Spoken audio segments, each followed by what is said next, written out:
Today, I'm going to mount the engine onto the transmission. I've already got my gaskets in place. I've got my bolts cleaned and ready to go together, and all I really need to do now is just lower it down. And it is sitting a little tiny bit crooked, so it's going to be something I'm going to have to kind of fiddle with as it comes down, but shouldn't be any big deal. There's two ways of doing this. One is to lower it down, the other is to raise it up the table. I think I'm going to do a little of both. I'm going to lower it down a little first, then I'll raise it up a little.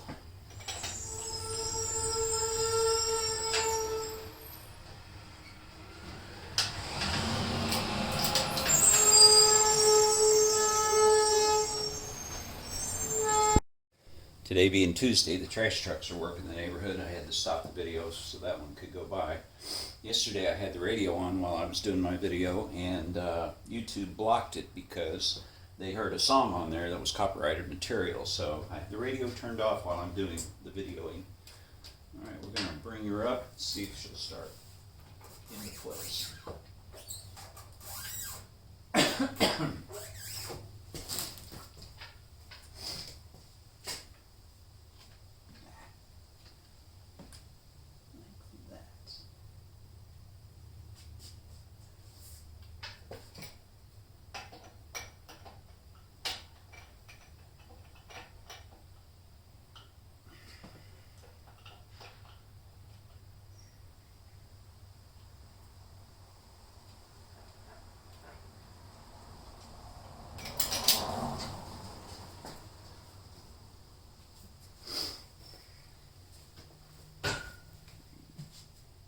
It's caught on the seal.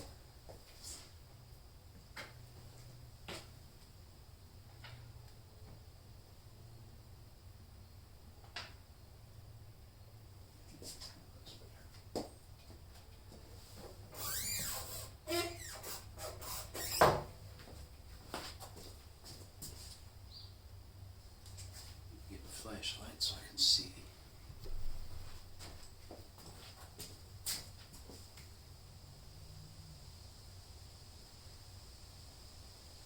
Alright, looks good. Just gotta drop her down. Raise it up so it gets me.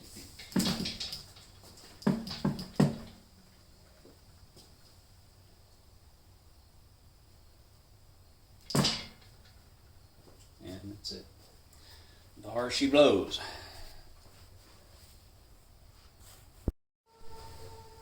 Alright, so she's mounted on good and tight. I've got a couple of little special things I'm going to be doing to it. This is one. This is a adjustable oil pressure regulator. I'm going to be putting that on. It uses a big ball bearing instead of the plunger. These tend to not get gummed up like the plungers do. So, and because it's adjustable, you can set the pressure for whatever you like it to be. Got a new washer to put on there.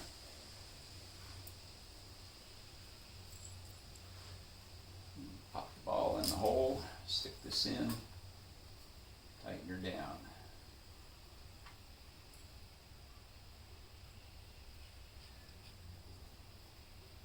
And loosen this big nut here, and you can back this knob off, and you can set it for whatever you like it to be, whatever pressure you want it to be. I think that takes a 1-inch.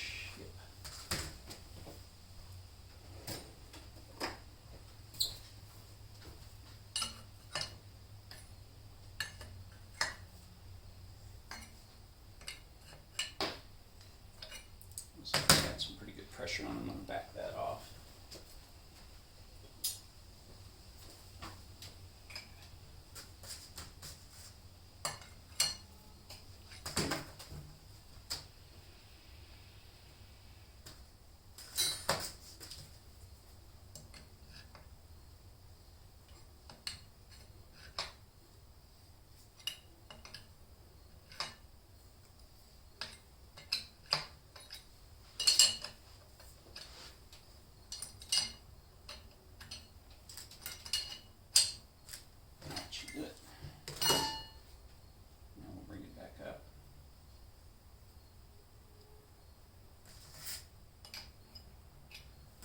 Just see where that is when we first crank up oil pressure.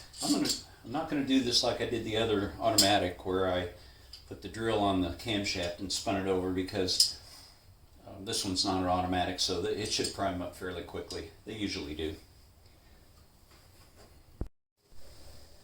Next we'll put on the oil filter assembly. I do fill the oil filter up with oil ahead of time so that helps it prime quicker too.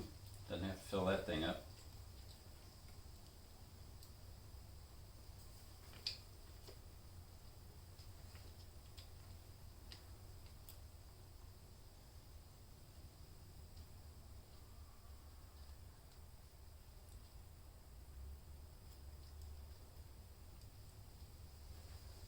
Grab a socket.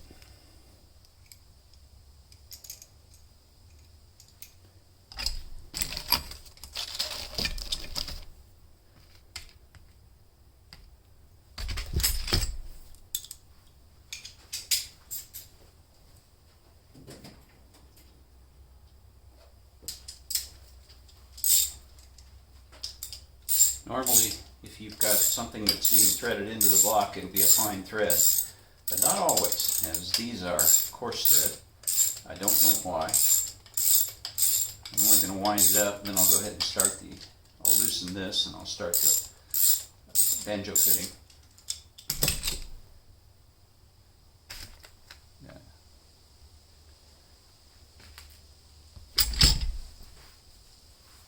Come up with another. Yeah. Missing a ring there.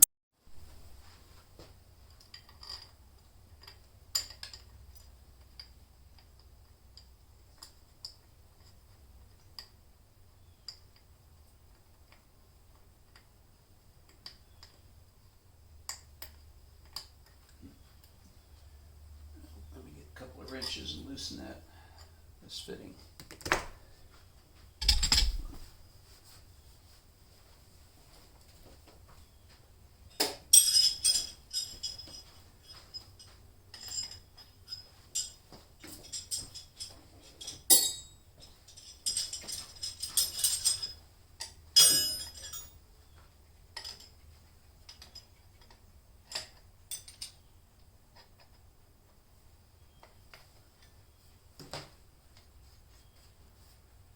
Should go on.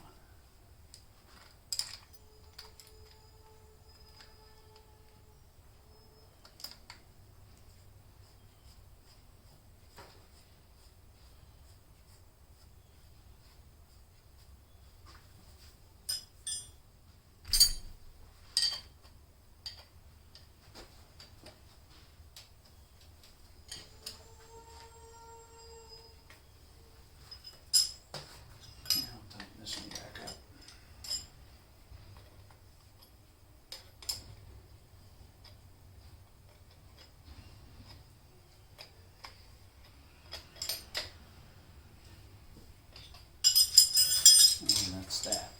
Another piece of the puzzle. Alright, so we've got the intermediate gear here.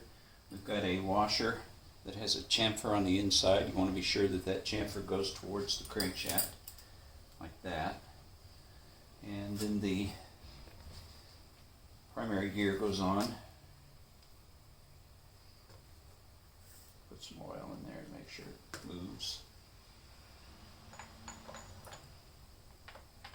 And now you can see how it works. The clutch turns this gear, turns that gear, which turns the input gear for the transmission. It's all pretty simple. Then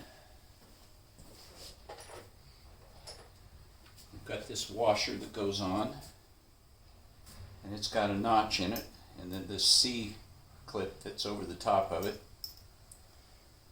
like that, and they lock together. Now when you're taking it apart, this becomes an issue because you want to make sure that that C washer is vertically like it is here, so it doesn't fall off and come out of place while you're trying to pull the flywheel off. And as you can see, I've got pistons at top dead center, and that's when it's straight up and down. The only problem is you could be 180 out and have it fall out while you're trying to pull it off. So I always turn it 90 degrees, and that way it won't fall out. And it will come out if you're turning the crankshaft right now. It'll probably come out of there without the flywheel on to hold it in place. I notice there's some little nicks right here. I'm going to take a file and dress that up nice. And there's a keyway washer that fits in there that locks the flywheel onto the crankshaft. And so I'll make sure that it fits in there nice and smoothly and is easy to get in and out. I'll dress that up a little bit with a file. And it gets binded in there because it's got a little burr on the edge. So I'll dress that lightly with a file, take that burr off right there. And then she's, a lot of times what I'll do is I'll put a little grinding paste on this end, on this tapered end of the crankshaft, stick the flywheel on, spin it around back and forth a few times and kind of lap them together. That gives it a real good fit. I'm kind of in the middle of something. The engine this is going to go in the green car, and the engine that's in the green car has some of the parts on it that I need for this engine. For example, it has a brand new clutch and a lightened flywheel that I want it to wind up on here. And I'm using a mechanical fuel pump which has a spacer, which I don't have an extra of, so I need to pull the mechanical fuel pump off of it before I can mount it on this engine. So yeah, I won't be able to start it until after I pull that one out, pull some stuff off of it. Although I guess I could I've got an extra regular standard flywheel that I could put on here temporarily while I fire it up, run it in the engine stand. I don't know, we'll see. That's a lot of extra work. We'll see what we do. Alright, I cleaned that up, dressed it up, and now it fits in there nice and smooth. You don't want it to be loose, but you don't want it to be all bound up in there either. It only goes one way. As you can see, if you put it on there wrong, you can't get the flywheel bolt to go in the hole.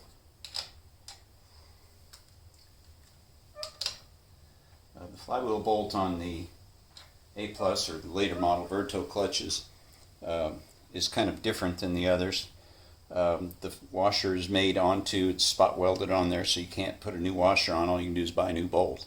And when you get it lined up onto the flywheel, you take a stake and you drive the edge of the washer into the notch on the flywheel, and that way it can't back off again. If you've torqued it properly, I don't know why it would back off anyway, but that's what you do. So that'll fit on there once we get ready to put the flywheel on. Everything turns smoothly, feels good. I think it's going to be a good finished job once it's done. Alright, the next part of the assembly is put the back cover on. You can see we've got the oil pump in there already. We have the primary gear installed. I put a little smear of grease on the surface and a little smear on the oil seal. Now, the way I used to do this is I put tape over, masking tape over these splines here to keep it from chewing up the seal accidentally. But now we have this really slick tool which is made for this job. It fits right over the top like that and allows that seal to slide right over into place, and then you just pull that thing off. And you don't have to worry about damaging the seal. Need my gasket.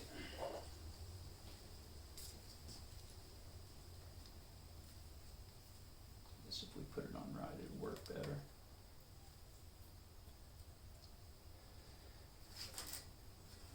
It just pops right on.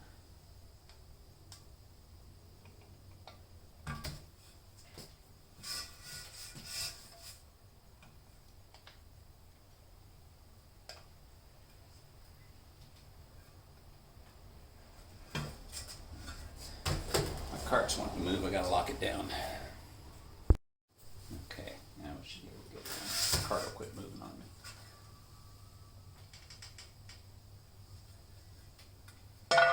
There are two pins that you have to line up. Just pop it in place. And pull that out. Now your seal is in place where it belongs. Not quite in place. Oh. Yeah. Move it slightly. There she goes.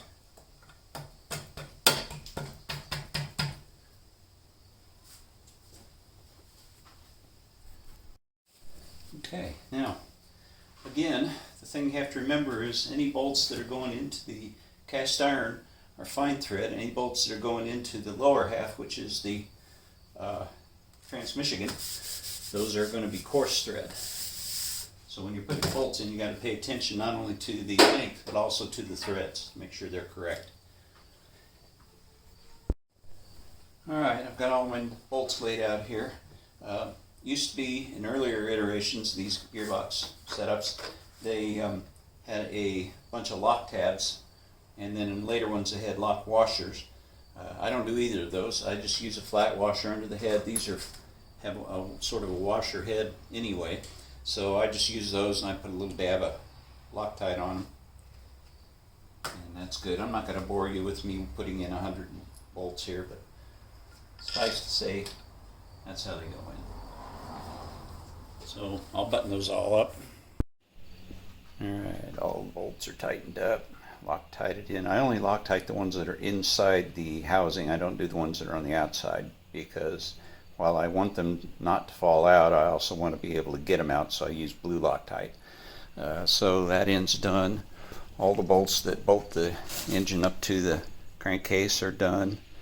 Bolt to the housing, I mean. About the only thing left I can put in on this side is the distributor drive, and maybe go ahead and put the distributor in. Haven't decided what I'm going to do on the flywheel yet. I'm going to have to think about that a little bit. But until the head studs get here, there's not a whole lot I can do on this end. But at least it's coming together. Or as it happens.